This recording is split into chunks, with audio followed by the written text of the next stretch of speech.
Deus falou comigo logo nos dias que eu cheguei, que eu ia ministrar aqui no culto. E eu fiquei fugindo dessa conversa.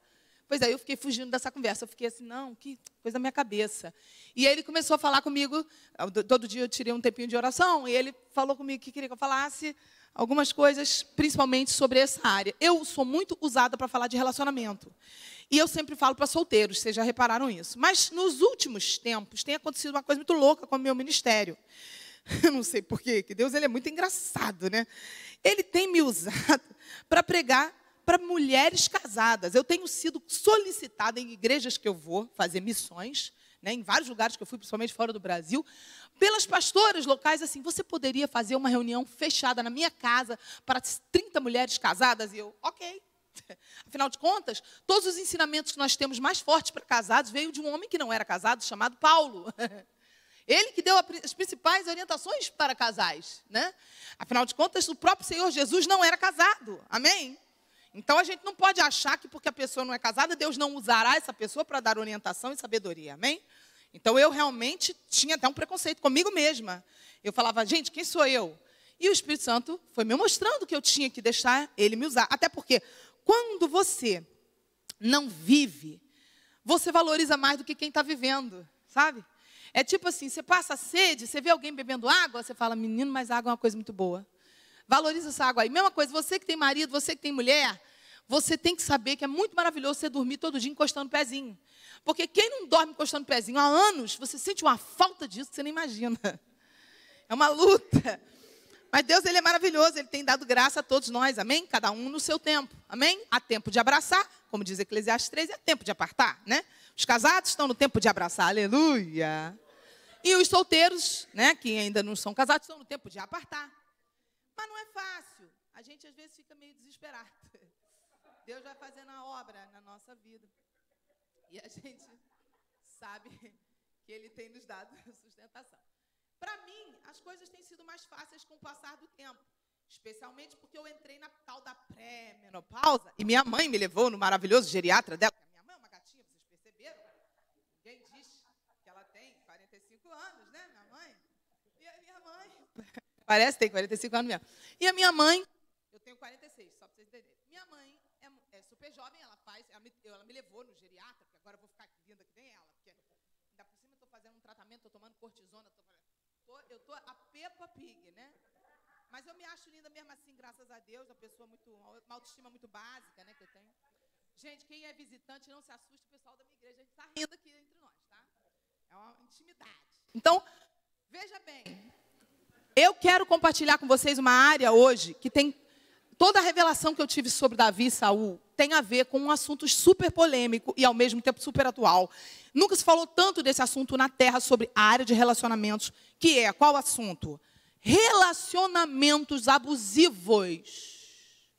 A área de relacionamentos abusivos tem sido uma das temáticas mais atuais hoje. Nunca se falou tanto no mundo, na mídia, em filmes, em séries, em jornais, em internet. Nunca se teve tanta informação sobre o que é um relacionamento abusivo e sobre a seriedade de um relacionamento abusivo.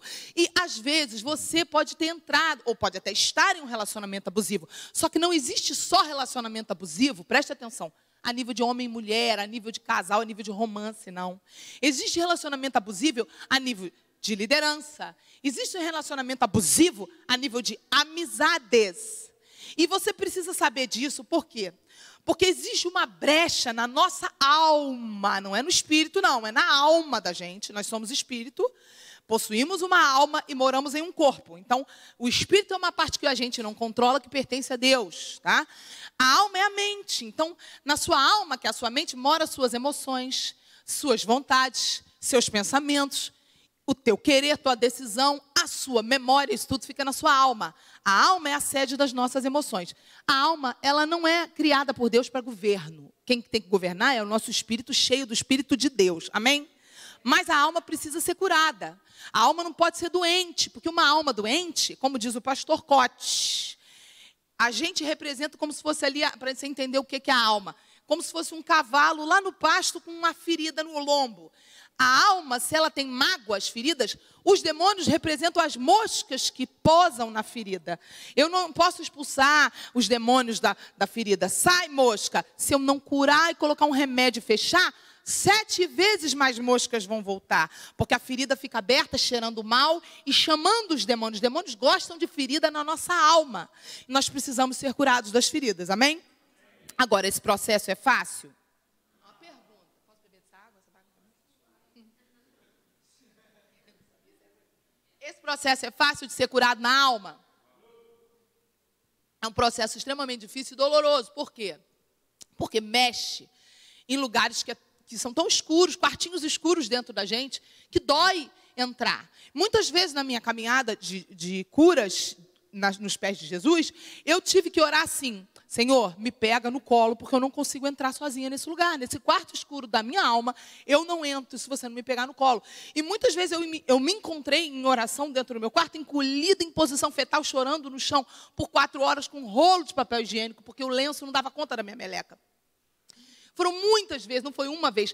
Se você não é um crente, uma crente, que você se dedica a tirar todo dia um tempo com Deus, e se você não se dedica a parar e falar com Deus sobre as feridas, e pedir a Ele como grande mestre e terapeuta universal, que trate as suas feridas, você não vai romper em algumas áreas, porque algumas áreas dependem desse seu esforço. Não tem jeito, sabe? Tem coisa que não tem atalho. Ou você faz, é chato mesmo, é coisa, parece que você é maluco. Parece que você é maluca, tipo, você vai trancar no seu quarto, tem um louvor, você ficar lá falando com Deus, você está doido. Mas não tem ninguém vendo, fica tranquilo, ninguém vai te julgar. Só tem os anjos, tá? E os demônios, muitas vezes, estão ali rondando por fora com ódio, porque você está fazendo isso. O problema é do diabo, que ele vai tomar mais fogo na cabeça, porque a gente vai passar por cima dele e vamos viver a vitória de Deus. Amém? A falta, o que gera uma abertura, vou resumir bem, tá, gente? O que gera na gente uma vulnerabilidade, uma brecha, uma abertura para a gente atrair para a nossa vida um relacionamento abusivo, ou para a gente até procurar, inconscientemente, se interessar por pessoas abusivas, porque tem gente que sente atração.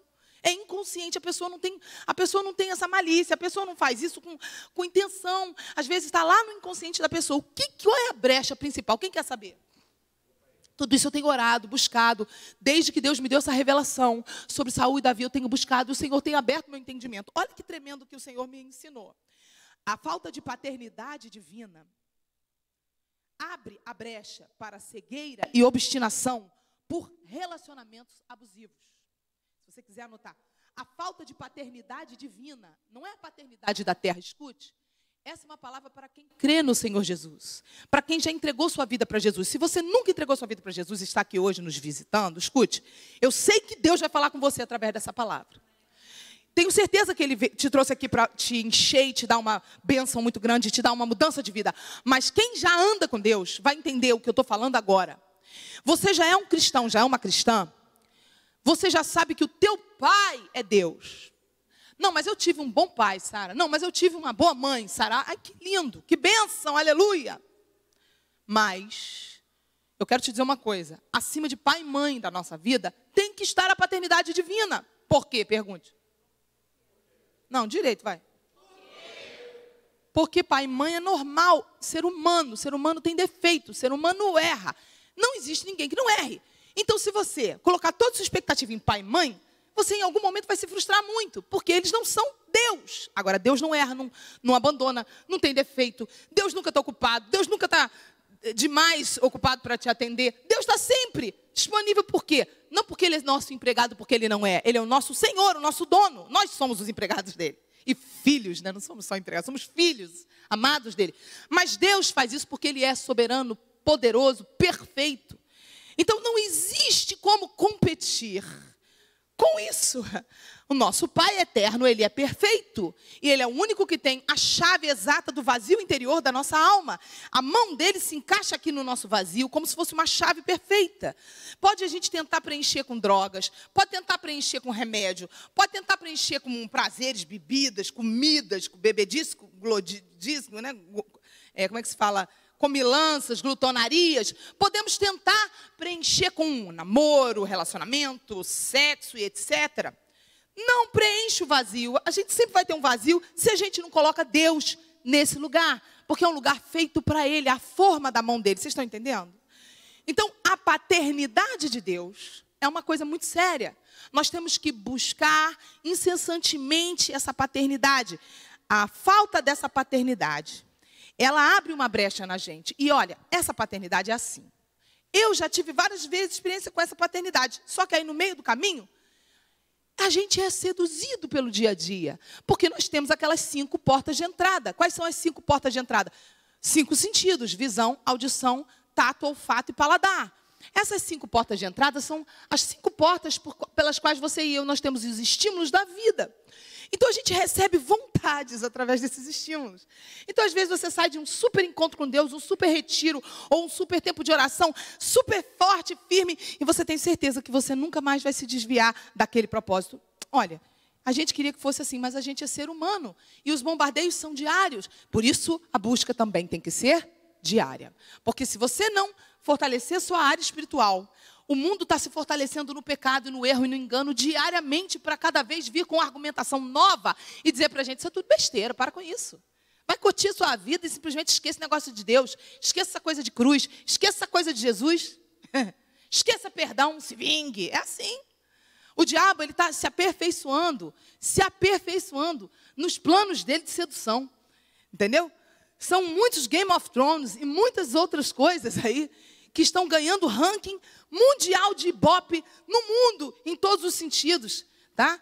Fazendo grandes trabalhos com a mente de gerações e gerações. Não é só criança nem adolescente, mas não, é todo tipo de gente de qualquer idade.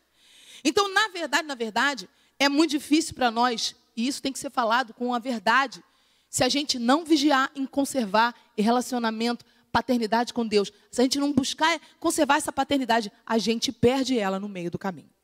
Bom, eu me converti e eu não tinha paternidade ainda nenhuma. Não tinha nem da terra, nem de Deus. Meu pai me ama muito, graças a Deus, eu não posso reclamar. Meu pai, ele é super carinhoso. Mas era um paizinho meio assim, moderninho, meio doidinho. Então eu era aquela pessoa muito carente daquele pai careta. Porque quem não tem, você nunca dá valor, né? Você sempre quer o que você não teve, né? E é ser humano, tudo igual.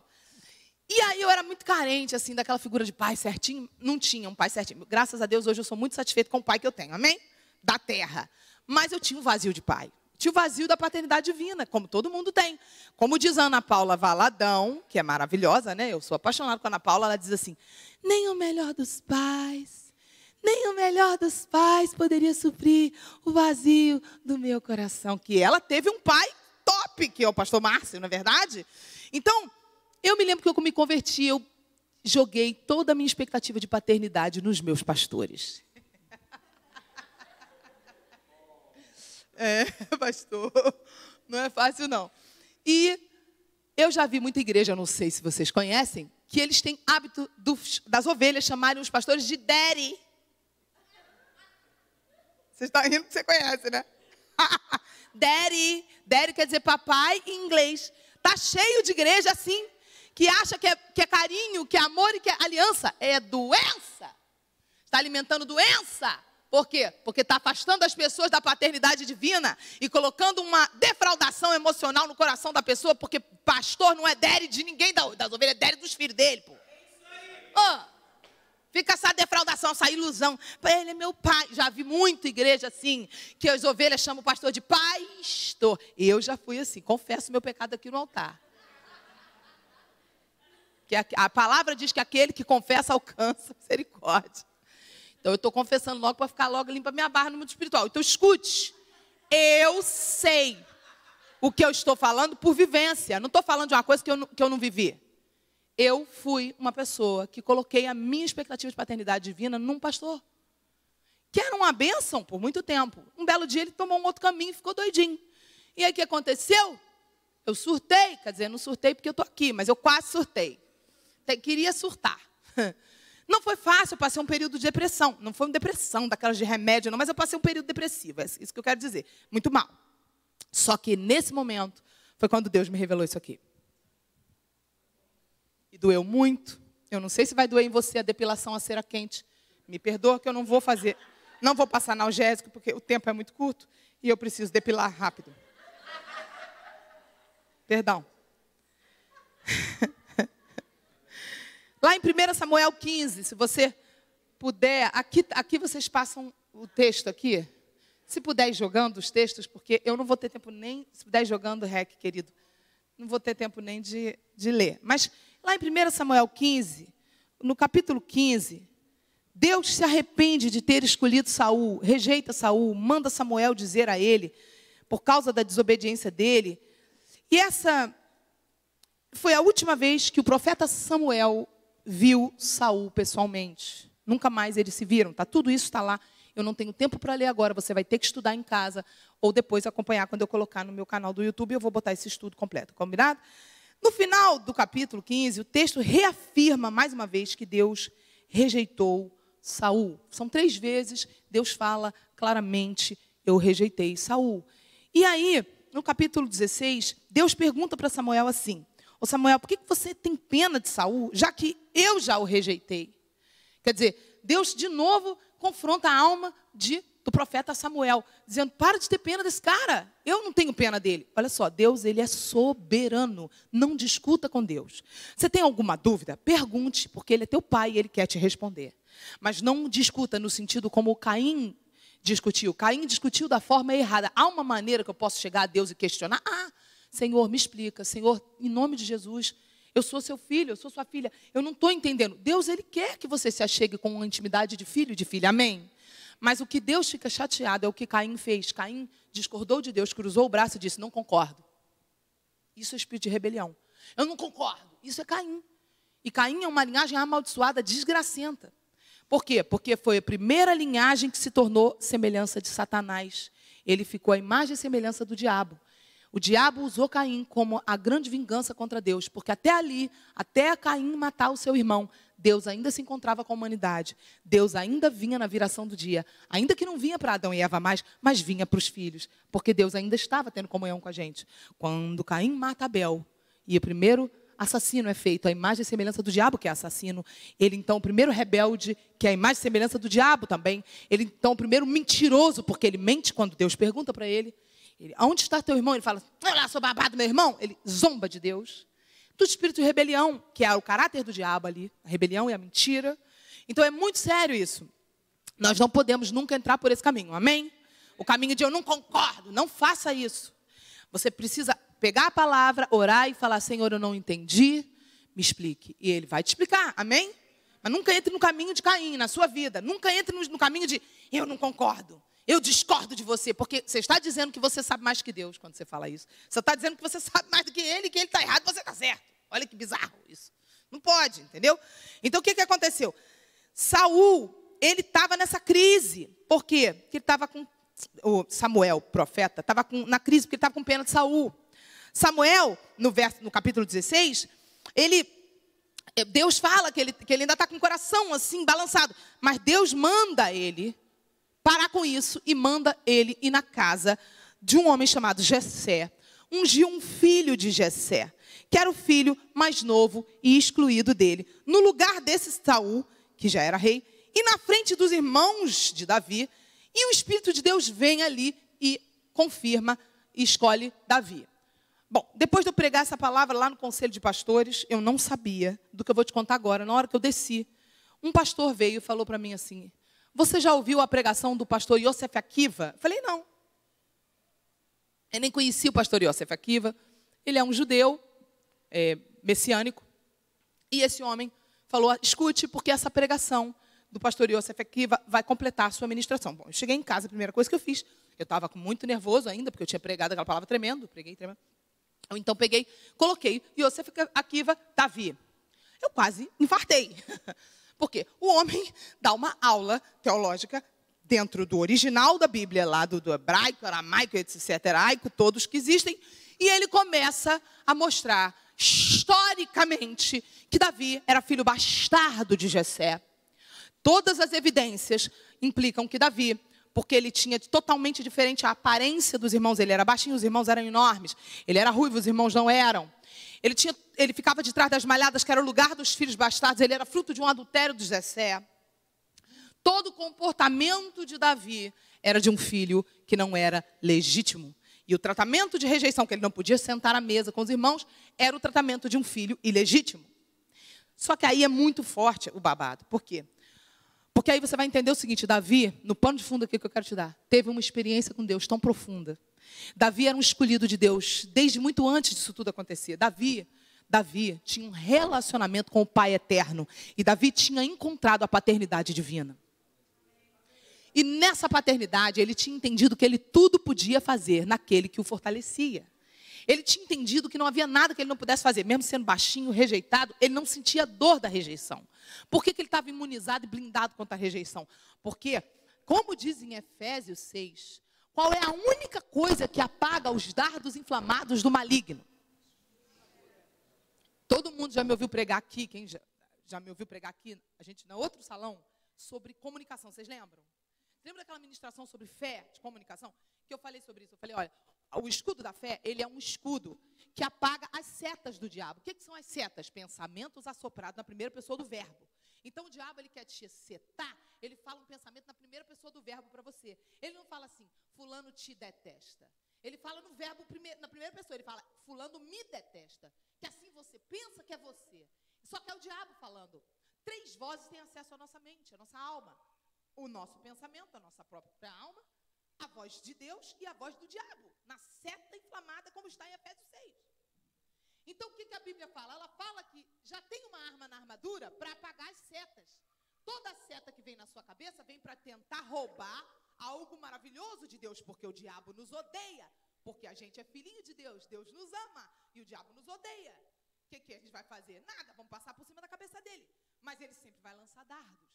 E como que a gente consegue apagar os dardos? Com o escudo da fé. O que é fé?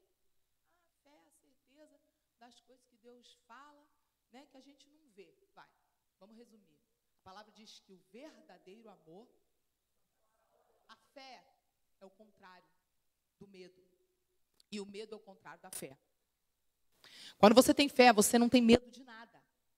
Então você pode entender que a fé, ela pode ser traduzida como a certeza de que Deus te ama. Então, o escudo da fé é o escudo da certeza de que Deus te ama. O diabo vem na sua cabeça e ele fala assim, vai dar errado. Aí você ergue o escudo. Ele me ama. Não pode dar errado.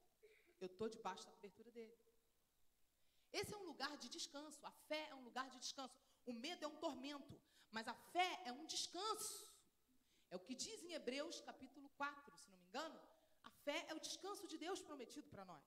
Então, esse lugar de descanso que a gente precisa estar, depois você lê em casa, por favor, não dá tempo, Hebreus, capítulo 4, que é muito impactante, que fala muito sobre isso, sobre lugar de descanso, sobre fé, sobre incredulidade, sobre desobediência, tudo isso. Hebreus 4, lê em casa. A fé é o lugar que você descansa em Deus, você está totalmente como um bebê, no colo do seu pai, sem preocupar com nada, porque você está nesse lugar. Agora, entrar nesse lugar da fé é entrar debaixo da paternidade divina. E é uma guerra. Por quê? Porque você, quando entra na paternidade divina, o diabo se levanta e fica com ódio. Você tem que estar vigilante, vigilante, vigilante. Davi tinha encontrado esse lugar. Davi vivia e habitava nesse lugar. Davi tinha convicção de que ele era filho de Deus. E Davi falou coisas impressionantes quando ele chegou no grande momento do estrelato dele. Qual foi o grande momento do estrelato, assim, que Davi ficou famoso? Ele teve uma oportunidade, ele foi levar os queijos para os irmãos. E quando ele foi levar os queijos, ele era o menino dos queijos. O que significava isso? Ele não tinha valor, ele era só um empregado dos irmãos. E o irmão mais velho ainda esculhamba ele. Ele fala, cara, o que eu te fiz, cara? Ele questiona para o irmão. Era o tempo inteiro bullying, ele sofria perseguição. Só que aí Davi vê Golias afrontando o exército do Deus vivo. E Davi tinha uma coragem que ninguém ali tinha. Por que Davi tinha uma coragem que ninguém tinha? Porque ele tinha o quê? Uma paternidade, fala comigo, divina. Ele tinha uma coisa que ninguém tinha, uma fé inabalável, a certeza de que Deus amava ele. A certeza de que se ele fosse contra um cara que era 20 vezes o tamanho dele, ele ia derrubar o cara, e ele derrubou. Agora, a coisa mais engraçada é que a gente nunca avalia isso. Olha aqui, ó. Davi chega, Satanás está rondando. Ele fica buscando ao redor de cada um de nós, tentando encontrar uma brecha de uma área que a gente não trate. Por isso que a gente não pode nunca achar que a gente está tratado o suficiente. A gente sempre tem que saber, tem alguma coisa para tratar. Deus, me revela meu coração, sonda-me. Por isso ele falou, sonda-me, vê se há em mim algum caminho mau. Porque ele sabia a situação que ele entrou. Simplesmente, Saul, que era um rei, com cara de rei, só não tinha coração. Mas ele tinha cara. Não tinha coração, já tinha sido rejeitado. E houve um problema de comunicação entre quem? Samuel, profeta, e Davi. Samuel não mandou um e-mail para Davi dizendo assim, olha aqui, fique sabendo, só em off aqui entre nós. Não teve esse e-mail, não teve essa carta. Ó, em off, segredo, tá? Ele não é mais um ungido do Senhor. Deus contou para Samuel. Samuel ungiu Davi no lugar de quem Davi passou a admirar. Olha agora, coisa muito, muito triste isso aqui. Davi começou a criar um vínculo com Saul. Quando Davi, rejeitado pelos seus irmãos, rejeitado pelo seu pai, porque quando Davi chega, como diz o pastor Yosef Akiva, quando Davi chega e é chamado lá de trás das malhadas para chegar na reunião da família e é escolhido para ser ungido, você e eu, a gente não tem noção da polêmica que foi essa cena. Porque ele não podia nem sentar à mesa, ele não tinha direito, ele foi ungido como rei. Isso triplicou o bullying que ele sofria. Os irmãos ficaram com muito mais ódio dele. Aí ele me chega lá, porque não mudou nada, só mudou a unção. É assim na minha vida ou não é? É assim na sua vida ou não é? Não mudou nada na circunstância, mas a unção você já recebeu, aleluia. Mas a circunstância ainda não alterou. Era mais ou menos isso, ele recebeu a unção, a autoridade do mundo espiritual já tinha vindo, mas a circunstância ainda tinha muito bullying, ainda está piorando ainda. Aí ele vai levar os queijos, né? Ele vai levar os queijos. Aí chega lá, vai levar os queijos, o irmão xinga ele, o que eu te fiz? E aí ele vê o cara xingando, aí ele vai lá, olha que coragem, ele era um cara com certeza, experiência com Deus, que ele teve certeza da paternidade. Chega lá no rei, o rei bonitão, grandão, com cara de rei, que já tinha sido rejeitado, já não era mais ungido. Agora Davi era ungido. Davi não tinha um coração, não tinha se tocado nisso. Aí Davi vai, esse cara aí é um incircunciso, blá, blá, blá. Eu vou contra ele. Aí Saul vai, julga ele, um coitado pela aparência. Coitado desse cara, soberbo. Veste a armadura nele.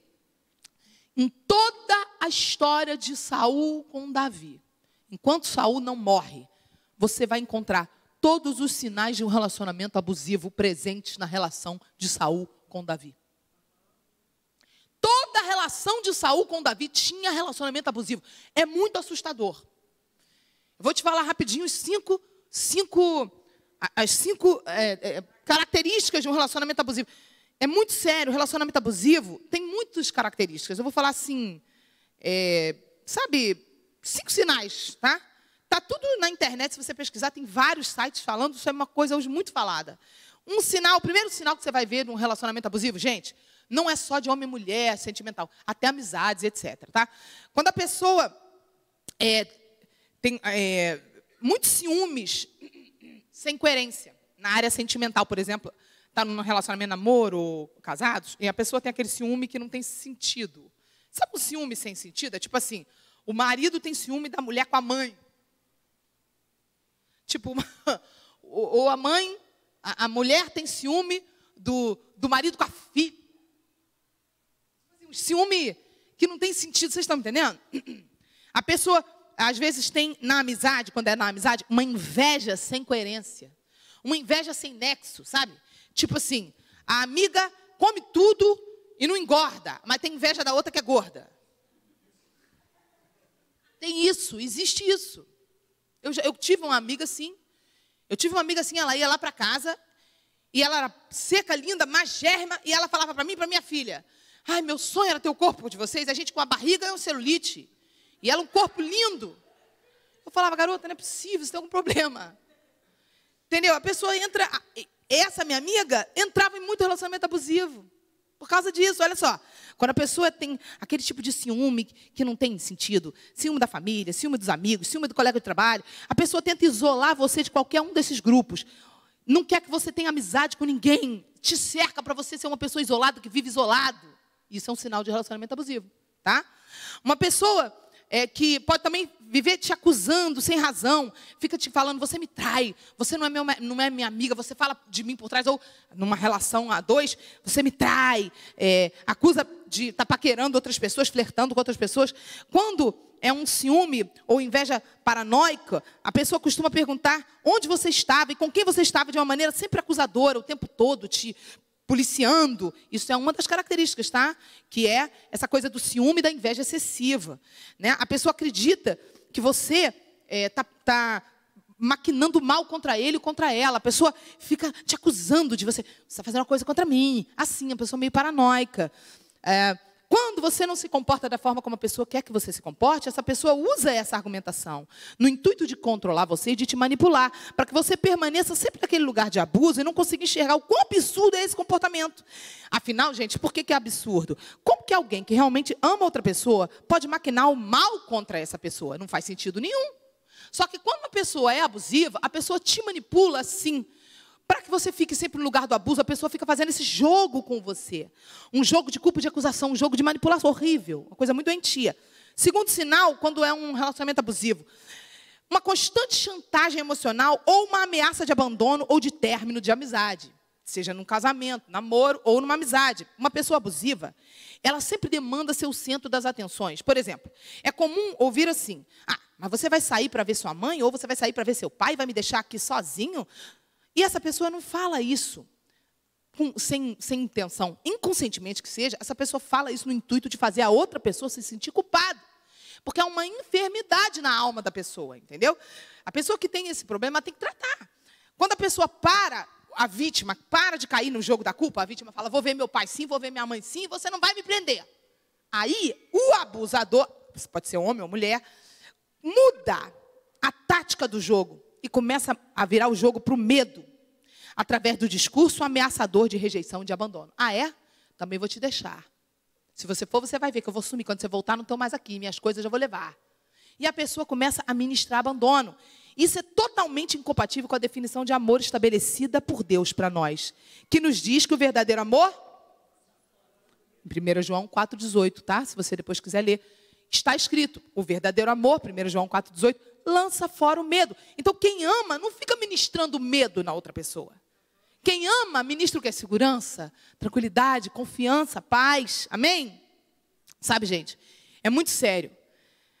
A constante ameaça de terminar o relacionamento ou de terminar aquela amizade é um claro sinal de falta de amor que aquela pessoa tem pela outra pessoa que está sendo vítima do abuso.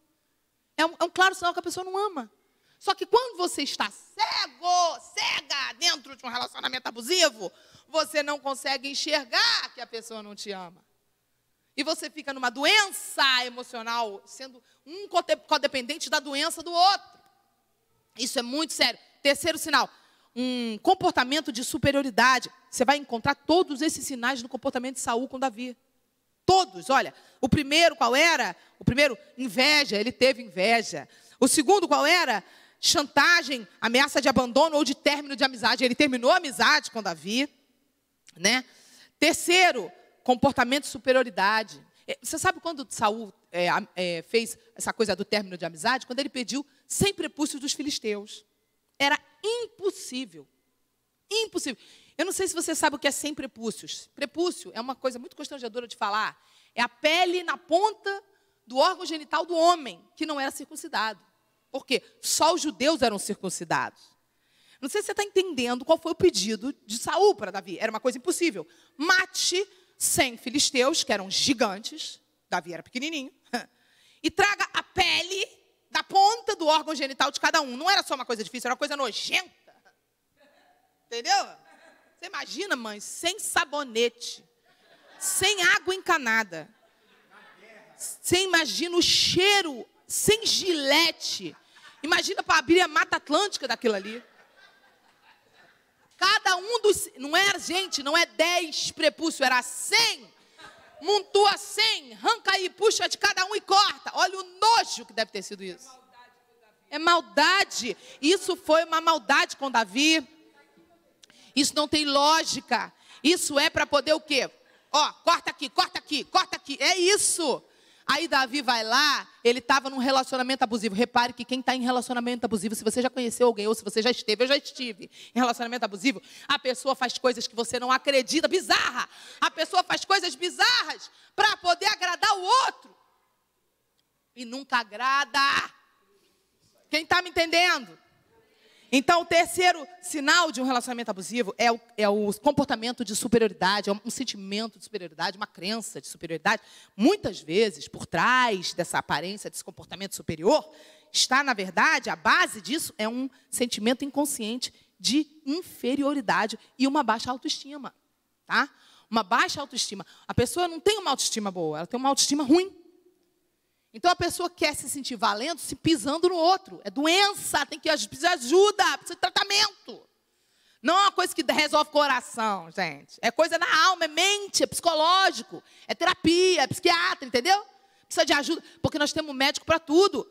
Tem problema que você não adianta orar. Se você corta um corte fundo, tem que ir costurar. Não adianta ficar orando e o sangue escorrendo. Tu vai morrer olhando seu sangue escorrer. Quem está entendendo, diga amém. Aquela história daquela pessoa que não arrumava namorado. É a história verdadeira de um cara. Ele não arrumava namorado, ele bonito, solteiro. Ninguém entendia. Quando chegaram perto dele, era um cheiro de sovaco fedido. Não adianta orar se o fedor do sovaco alastra o ambiente.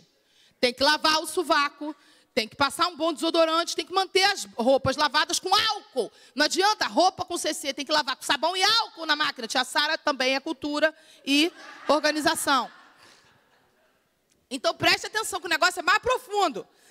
O sentimento de superioridade é assim. Quem é abusivo, escuta que você vai preparar teu coração agora, que agora é forte. Ó. Quem é abusivo está sempre certo. É o comportamento de superioridade. Está sempre certo quem é abusivo. Era Saul. Saul nunca estava errado. Pode ver. Se for preciso, quem é abusivo é assim. Vai até agredir verbalmente e xingar para sair por cima na conversa. O objetivo desse tipo de gente que é abusiva é fazer com que a outra pessoa se sinta fraca, de modo que não queira deixar aquele relacionamento, porque precisa do relacionamento daquela pessoa, ou do relacionamento, precisa da pessoa na vida. Esse tipo de pessoa, gente, quer que você e eu, que a gente acredite que ela, que ele é superior a nós. Quando a gente entra num relacionamento abusivo com uma pessoa dessas, alguém tiver um lenço para me prestar? Alguém um lenço, alguma coisa? Essa pessoa, ela quer que você acredite. Eu já tive num relacionamento abusivo. Eu me lembro, ele queria que eu acreditasse que ele era superior. Por quê? Obrigada, minha pastora. Por quê? Por que essa pessoa quer que a gente acredite que é superior? Pergunta por quê. Pergunta por quê. Pensa aí, por quê? Porque assim essa pessoa sente que pode te controlar. É uma relação doentia. A pessoa quer controlar, a pessoa não quer te amar, não quer ser amada, quer controle. Entendeu? Então, essa pessoa, num relacionamento abusivo, ela quer te controlar, porque assim você não é uma ameaça. Se você está controlado, você não é uma ameaça.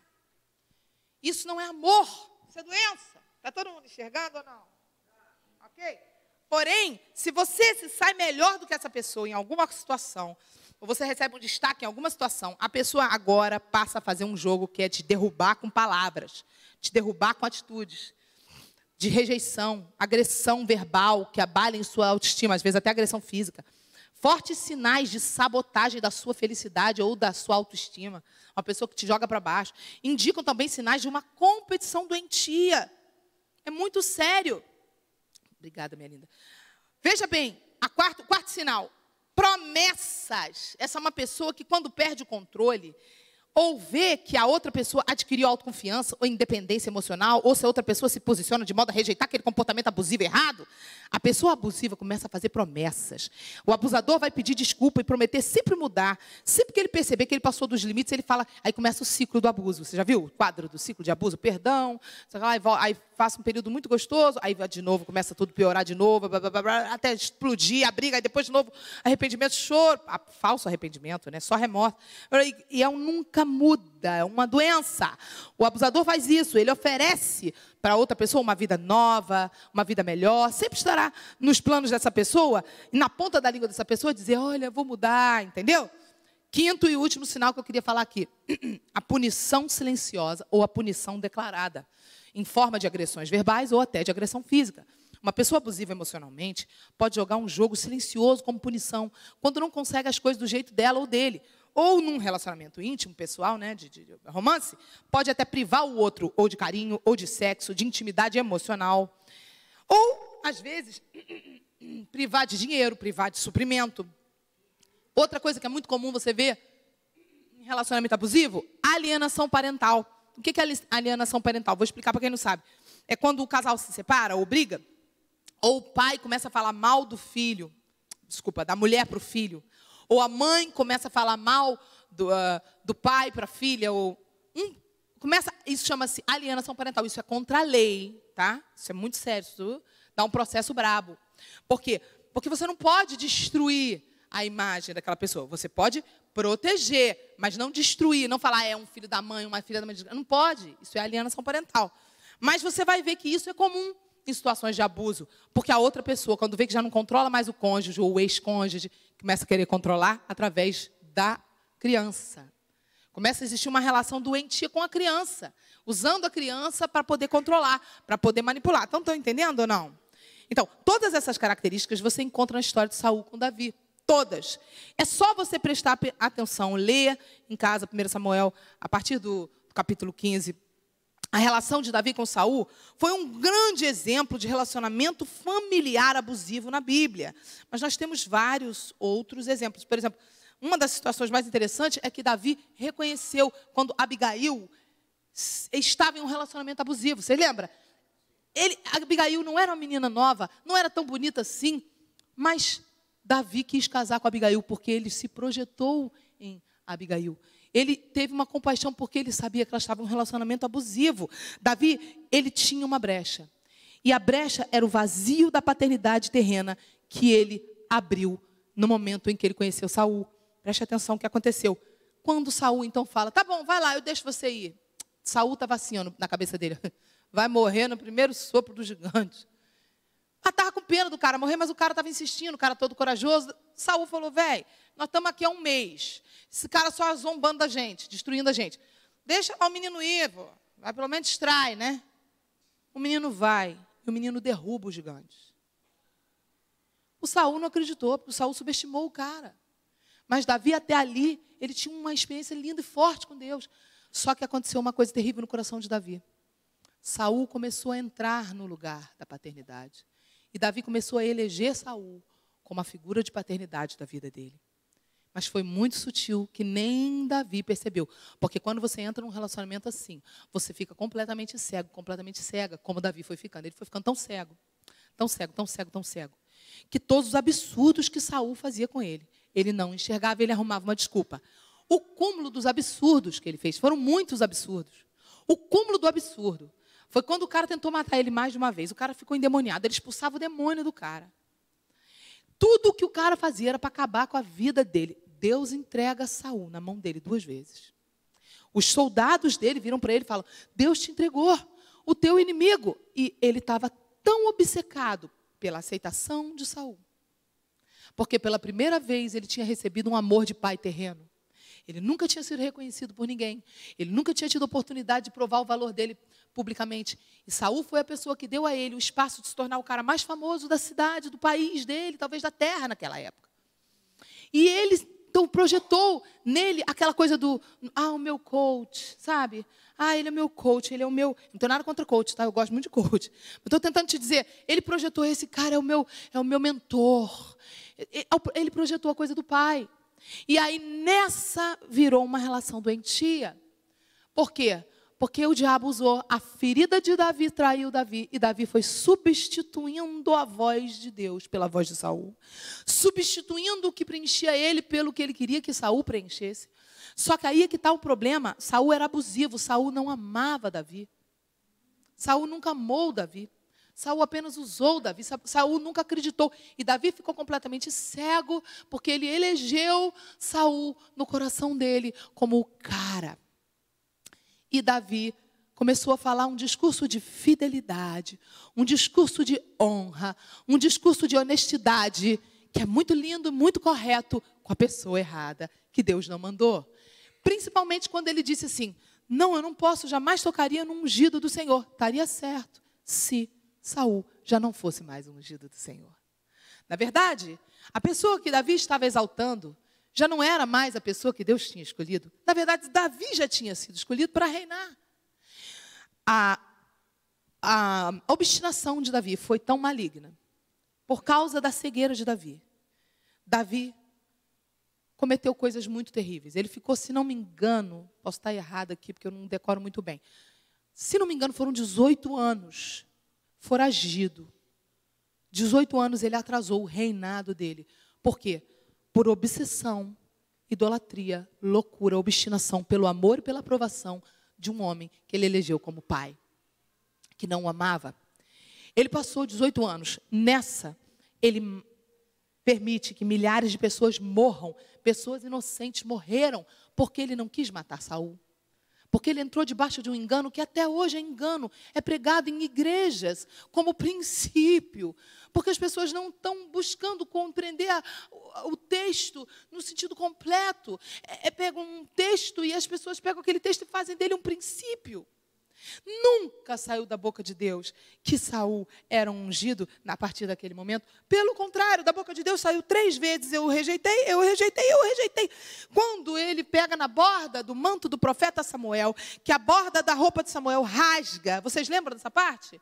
Deus vira e fala assim para o profeta: ele te rasgou da herança, te rasgou de Israel. Literalmente Deus o rejeitou. Gente, Deus rejeita se ele quiser, porque ele é Deus. Agora, claro que você que tem relacionamento com ele, que o ama, ele nunca vai te rejeitar. Saul foi um rebelde. Saul não tinha relacionamento com Deus. Saul não estava nem aí. Saul fazia o que queria. O profeta vinha, falava em nome de Deus. Saul entrava por aqui, saía por aqui. Deus vê e sonda corações. Leia depois, Hebreus 4, que você vai ver que está lá em Hebreus 4, tudo isso. Ele fala, Deus sonda, Deus vê a sua motivação do seu coração. Deus viu o coração de Saul. Julgou o coração de Saul. Assim como Deus viu o coração de Davi, teve misericórdia, a misericórdia gigantesca que ele teve de Davi. Porque ele podia ter fulminado Davi, mas ele nunca fulminou, porque ele sabia que Davi o amava. Amém? Então, olha para onde que eu vou chegar aqui para terminar.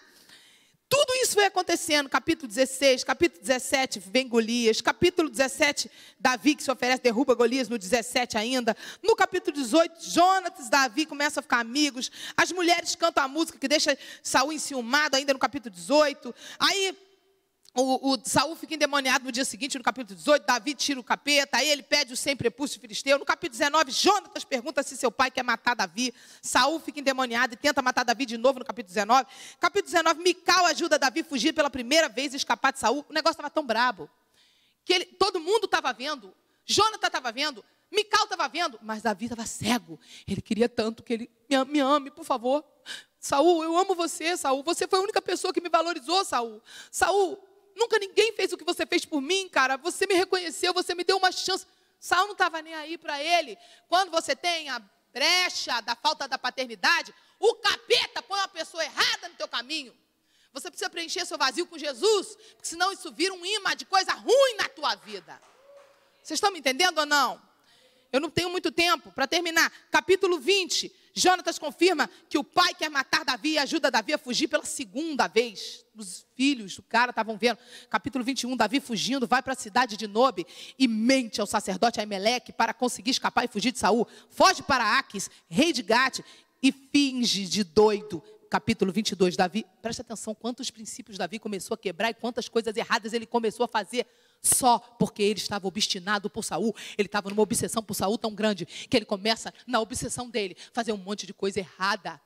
Você não tem noção do que aconteceu com esse cara. O Saul entrou naquela casa do sacerdote e matou todos os sacerdotes e matou um monte de gente da cidade. Um monte de sangue inocente derramado. Os sacerdotes do Senhor morreram inocentemente por causa da obstinação e obsessão que Davi desenvolveu por Saul. Davi desenvolveu uma obsessão. Eu quero que você pare na sua vida e pense, se você nunca entrou num caminho desse, se você nunca percebeu acontecer isso com você, de repente você elegeu alguém que Deus não mandou você eleger, colocou essa pessoa no lugar que Deus não mandou você colocar, e aquilo começou a prejudicar a sua vida de maneira terrível. Olha, os 18 anos que Davi ficou longe, ele não só perdeu 18 anos de reinado, ele foi perdendo a fé, derramando sangue inocente, lutando guerras que não eram dele. Muita coisa errada ele fez e abandonou a família. 18 anos, os filhos foram destruídos.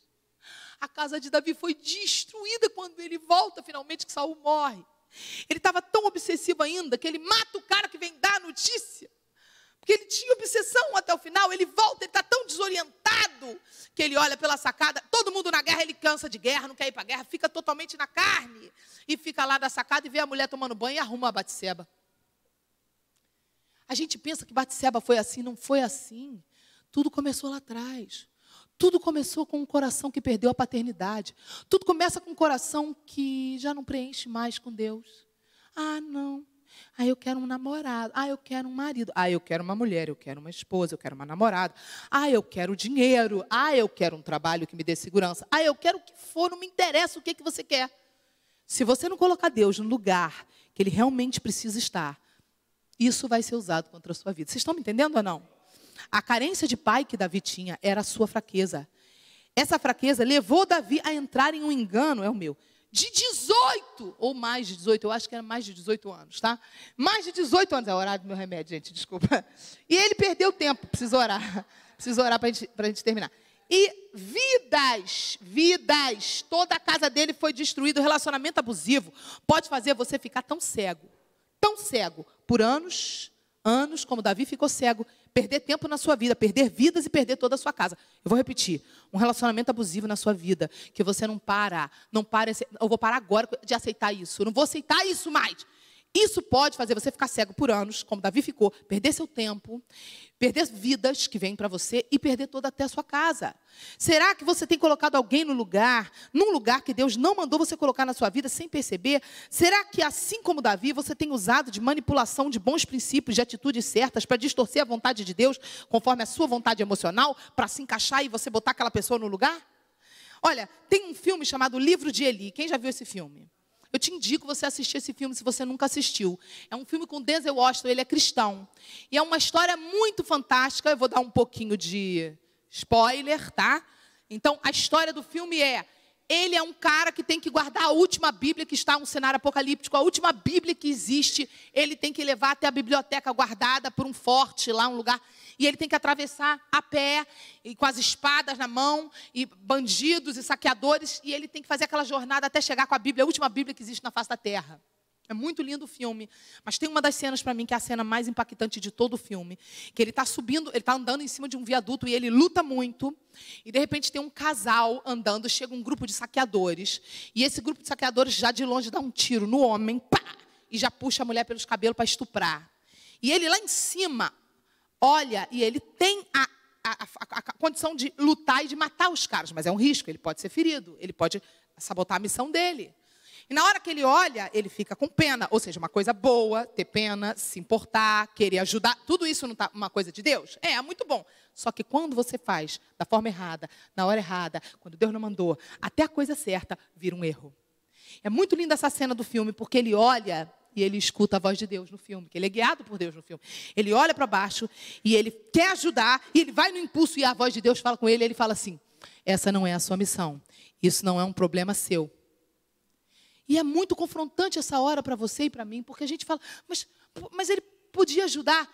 Mas o risco que se corre, a missão dele não é isso, que Deus não vai cobrar dele no céu, que ele salvasse aquela mulher. Deus vai cobrar a Bíblia chegando no lugar. Isso, às vezes, para nós é muito chocante. Foi o que Davi fez. Davi manipulava. Davi, emocionalmente, totalmente doente. Ele se adoeceu com Saul. O relacionamento abusivo, ele te adoece, ele nos adoece. De várias formas. Nós todos aqui fomos vítimas de uma liderança que foi adoecendo. Todos nós ficamos com sequelas por muito tempo. Todos aqui que fomos muito tempo de uma liderança que adoeceu, foi adoecendo. E todos nós tivemos sérias crises. Por quê? Porque adoece. Uma liderança doentia te adoece. Uma relação onde você tem um familiar abusiva te adoece também. O convívio assim adoece. E a gente não percebe. Davi não percebeu. Sabe, Miles Monroe, ele dizia uma coisa que é muito impactante. Ele dizia assim, a pior coisa que pode acontecer com um crente é ter sucesso no projeto errado. Porque a pessoa vai achando que é Deus e vai indo, e vai indo. Isso é o que Miles dizia. Mas eu vou dizer uma coisa para completar. Na minha opinião, a pior coisa que pode acontecer com um crente é ele ficar cego na sua obstinação, na sua obsessão, na sua paixão, na sua carência.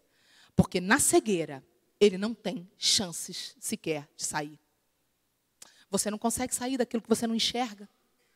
Deus literalmente tem que mandar alguém para pegar na tua mão e te guiar. Eu creio que talvez Deus tenha me trazido aqui hoje para isso, amém? Davi estava cego de tanto que desejava, amém? De tanto que ele desejava o amor de Saul. ele estava cego. Mas a raiz desse desejo de amor era medo. Presta atenção. Davi estava cego. De tanto que ele desejava a aprovação de Saul. A raiz desse desespero de aprovação era medo. E Davi estava cego. De tanto que ele desejava a aceitação de Saul. A raiz desse desejo era medo. Um homem que o próprio Deus disse 3 vezes que rejeitara Davi, estava obstinado por ele. Davi estava agindo com rebelião. E não sabia, nem percebia. Deus disse que rasgou Saul da herança. Saul não era mais ungido. Apenas que faltou comunicação entre Samuel e Davi. E entre Davi e Deus. Por quê? A única pessoa que podia dizer para Davi, além de Samuel, Davi, para com isso. Quem era? Deus. Além de Samuel, quem era a única pessoa que podia dizer isso para Davi? Deus. Mas Davi parou de ouvir. Parou de ouvir. E aí, o que aconteceu? A obstinação de Davi pelo amor de Saul, pelo medo de perder Saul, o impedia de enxergar os sinais mais óbvios da parte de Deus que vinham para ele. Davi teve tanto medo de viver sem Saul, porque ele colocou Saul no lugar de realização dentro dele. Cuidado, porque o medo é um tormento, mas a fé é um descanso. Cuidado, se você colocar alguém no seu coração como pessoa que é a sua realização, ou que te faz acontecer, que te faz ser alguém, quem te faz ser alguém é Deus. Para com isso, pelo amor de Deus. Não entra nesse lugar de engano. Sabe, será que já aconteceu isso com você? Será que você já ficou cego, obstinado pelo amor e aprovação de alguém? Isso te fez entrar em um caminho de incredulidade? Porque o que aconteceu com Davi é que ele entrou num caminho de incredulidade. Sabe como é que é o caminho de incredulidade? Ele começou a acreditar que Saul era melhor para ele do que Deus. Incredulidade. E nessa, ele entra no caminho da desobediência, porque isso desagrada a Deus. É tudo muito sutil, mas ele entrou. A desobediência é a obstinação. Eu quero obstinação. Isso cegou Davi. Será que você já passou por isso também? Você entrou por um caminho que você acreditou que aquela pessoa ou aquela situação ia ser melhor para a sua vida. E aí você ficou numa obstinação, numa desobediência, e isso te cegou e te jogou em um relacionamento abusivo. Você achou que, mas se eu não ficar com essa pessoa, eu nunca mais vou ter ninguém. Você já viu, inclusive, um depoimento da Ana Paula Valadão, falando do namorado que ela teve quando ela se converteu, que ela conta que o cara ia na porta da casa dela e dizia assim, você nunca mais vai arrumar alguém que te ame como eu. E quando Deus entrou no lugar no coração dela, ela disse que ela botava a cara para fora da janela e berrava assim, pois então eu vou morrer solteira, casada com Jesus. Isso é libertação. Isso é libertação. Porque ela deu um bico no relacionamento abusivo e ela disse o seguinte, tá bom, eu prefiro ficar casada com Jesus do que com uma pessoa como você. E aí, ela ficou solteirona? Não, casou com o Gustavo, que é uma bênção. Que ela fala que é o marido dela, a Ana Paula testifica isso, ela fala dela, do ponto de vista dela, que o marido dela é o cara mais parecido com Jesus que ela conhece. Olha que coisa linda. Esse é o nosso Deus, amém? Mas hoje você precisa entrar no lugar de descanso. O lugar de fé, que Efésios 6 fala. Na prática, esse lugar é atrás do escudo da fé. Que é o quê? A certeza do amor do teu Pai eterno. Você precisa, com esse escudo, você vai poder apagar todos os dardos inflamados de rejeição, de carência. Sabe, as coisas que o diabo fala na nossa cabeça, a gente não tem noção, não. A gente acha que é brincadeira. Sabe, o inimigo vai lançar contra mim, contra você o tempo inteiro. Use esse escudo quando ele lançar contra você. O escudo da certeza que Deus te ama. Da certeza que você tem o seu lugar no coração de Deus. Da certeza que Deus não tem filhos preferidos. Mas que Ele tem os íntimos dEle. Aqueles que ouvem a sua voz e que acreditam quando Ele lhes diz assim. Tu és meu filho, tu és a minha filha e eu te amo. Confie em mim. Você já ouviu Deus te dizer? Se você não ouviu, você precisa ouvir. Ele quer te dizer, Ele anseia por te dizer essas frases. Ouça. Olha o que Deus quer te dizer. Mas não, eu estou falando aqui, mas ouvir dEle é a coisa mais maravilhosa. Eu já ouvi. Eu posso dizer que é maravilhoso demais ouvir de Deus. Tu és minha filha. Para você que é homem, tu és meu filho. Eu te amo. Ouvir de Deus, eu te amo, é demais. E isso aqui, ó. É mais difícil de ouvir. Confia em mim. Aí você vai fazer um negócio e ele fala, não. Mas Deus, não, confia em mim. Ai, meu Pai. Quem está entendendo? Vamos ministrar? Vamos orar? Quem está entendendo até aí? Deixa eu ver. Quem está entendendo? Pode continuar sentado ainda. Quem está entendendo? Deixa eu ver. Quem está entendendo?